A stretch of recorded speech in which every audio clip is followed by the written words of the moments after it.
बिस्मिल्लाहिर्रहमानिर्रहीम। अस्सलामुअलैकुम। आप देख रहे हैं one by one news HD. नाजरीन, खबर शामिल करते हैं फैसलाबाद से, जहां बहन भाई का अनोखा प्यार देखने को मिला। बहन भाई को नशा सप्लाई करने जेल तक पहुंच गई।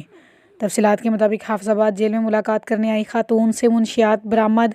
खातून प्याज में छुपाकर हेरोइन भाई तक पहुंचाना चाहती थी। दौरान चेकिंग शक करने पर प्याज काटे गए तो हेरोइन बरामद कर ली गई।